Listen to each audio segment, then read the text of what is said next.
حضور نے مختلف صحابہ کو جنت کی بشارت دی اور اپنی صاحبزادی کو جنت کی بشارت دی۔ حضرت امام حسن اور امام حسین رضی اللہ تعالی عنہ کو نہ صرف جنت کی بشارت دی، جنتی جوانوں کا سردار فرمایا۔ حضرت سیدنا صدیق اکبر رضی اللہ تعالی عنہ کو جنتی بوڑھوں کا سردار قرار دیا۔ سیدہ فاطمہ رضی اللہ تعالی عنہا کو جنتی خواتین کا سردار قرار دیا۔ نبی از روئے عقل تمام کائنات میں سب سے زیادہ عاقل اور سمجھدار ہوتا ہے، سب سے زیادہ۔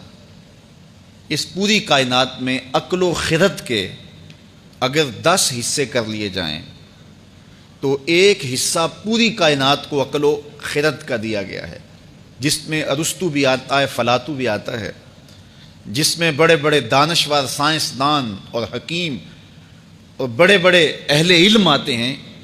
یہ اس 10ویں حصے سے بانٹی گئی حکمت، دانائی اور علم ہے، اور باقی 9 حصے حضور کے مبارک سینے میں رکھے گئے۔ تو آقا کریم علیہ الصلوۃ والسلام سب سے زیادہ فہم والے، علم والے، حکمت والے، دانائی والے ہیں۔ لیکن اس کے باوجود بھی حضور علیہ السلام عقل کے بل بوتے پہ نہیں کہتے، رب کی وحی کے بل بوتے پہ کہتے ہیں۔ حضور علیہ السلام کا سینہ کشادہ ہے اور حضور اپنے رب سے جو ہیں وہ اس بات کو معلوم کرتے ہیں اور حضور بیان فرماتے ہیں۔ حضرت عثمان بن مظعون رضی اللہ تعالی عنہ انتقال کر گئے تھے۔ اتنے صالح تھے، اتنے نیک تھے اور اتنے متقی تھے، اور پھر ذکر و فکر میں اتنے جو ہے وہ محنت کرتے تھے، اور جب ان کی قبر بنی تو یہ وہ صحابی تھے جن کی قبر پر حضور نے ایک بڑا پتھر رکھا۔ اس کی قبر کو حضور نے باقی قبروں سے نمایاں بنایا۔ ام اولا رضی اللہ تعالیٰ عنہ، یہ انصاریہ صحابیہ ہیں، انہوں نے کہا کہ میں کہتی ہوں کہ یہ جنتی ہے۔ حضور نے کہا کہ تو کیسے کہتی ہے کہ یہ جنتی ہے؟ کہا میں اللہ کا رسول ہوں، میں نہیں کہتا۔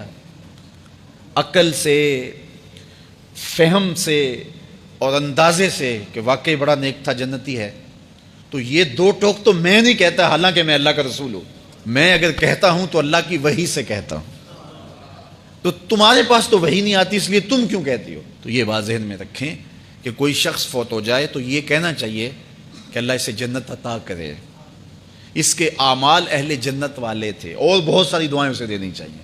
لیکن کنفرم کسی کے بارے میں کہنا کہ یہ ہے ہی جنتی، یہ صرف اللہ کے رسول کو اختیار ہے۔ جنگ کا موقع تھا اور ایک آدمی اتنا مردانہ وار لڑ رہا تھا کہ صحابہ نے کہا یا رسول اللہ یہ جنتی ہے۔